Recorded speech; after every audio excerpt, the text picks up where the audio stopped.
Halo semuanya, perkenalkan nama saya Najwa Nuril Khilwi Hijriyati dengan NIM akhir 093.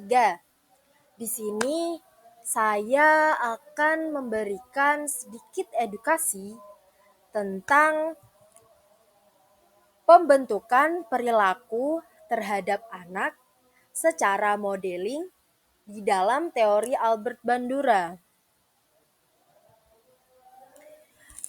Modeling di dalam teori Albert Bandura itu merujuk pada proses individu belajar melalui pengamatan serta peniruan perilaku orang lain. Bandura itu menekankan pentingnya peran model dalam memberikan contoh perilaku yang dapat diobservasi serta ditiru oleh orang lain. Proses tersebut merupakan bagian dari teori pembelajaran sosial dengan mengamati model dan mengalami konsekuensi dari tindakan mereka. Teori Albert Bandura sering kita ketahui dengan teori pembelajaran sosial, yaitu yang menjelaskan perilaku manusia itu dipengaruhi oleh interaksi timbal balik antara kognitif, perilaku, dan pengaruh kognitif. Teori Bandura juga menyajikan analisis tentang faktor yang mempengaruhi pembentukan perilaku anak. Menurut Bandura, anak-anak itu belajar melalui observasi, imitasi, reinforcement, dan self-efficacy. Menurut teorinya, Bandura itu menekankan pentingnya model yang menjadi panutan atau contoh bagi anak-anak. Karena anak-anak itu cenderung meniru perilaku yang mereka lihat dari orang dewasa, teman sepermainannya, atau bahkan dari media sosial. Anak-anak itu tidak hanya belajar melalui pengalaman langsung saja, namun juga melalui pengamatan terhadap orang di sekitarnya. Misalnya, ketika anak melihat seseorang di lingkungannya melakukan perilaku positif, kemungkinan besar mereka juga meniru dan mengadopsi perilaku positif tersebut.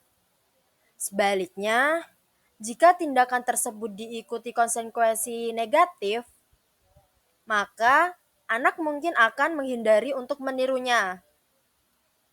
Belajar melalui pengamatan ialah merupakan tipe belajar yang memiliki peran penting dalam perkembangan kepribadian anak.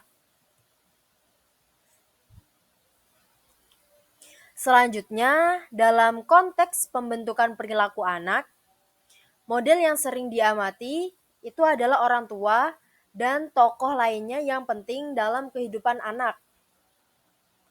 Pola perilaku yang konsisten dan diberi penguatan positif itu akan lebih sering diadopsi oleh anak. Oleh karena itu, peran orang tua itu penting sekali dalam pembentukan perilaku anak melalui interaksi sehari-hari.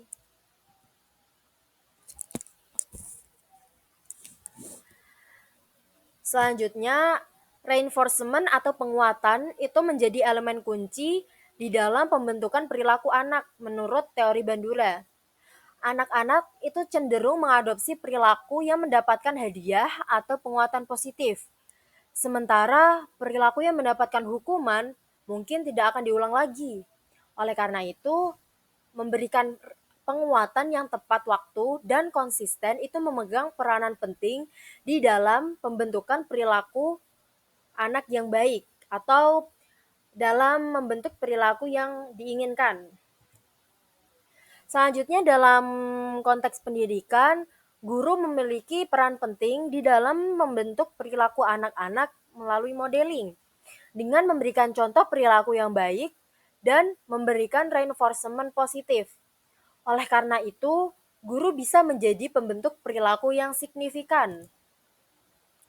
Selanjutnya, Teori Bandura juga menyoroti konsep self-efficacy, yaitu keyakinan seseorang terhadap kemampuannya sendiri untuk melakukan suatu tindakan.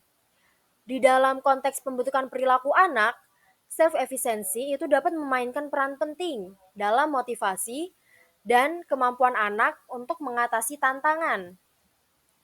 Dengan demikian, melalui observasi, imitasi, reinforcement, dan pengembangan self-efficacy itu memberikan kerangka kerja yang komprehensif untuk memahami pembentukan perilaku anak.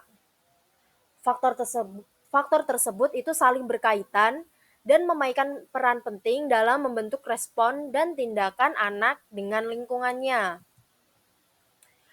Secara keseluruhan itu, teori Bandura menekankan pentingnya lingkungan sosial di dalam membentuk perilaku anak. Dengan memahami proses pemodelan ini, orang tua, guru, serta masyarakat itu dapat berperan aktif di dalam membantu anak untuk mengembangkan perilaku positif serta adaptif. Oke semuanya, terima kasih yang udah nonton. Semoga bermanfaat. Dadah.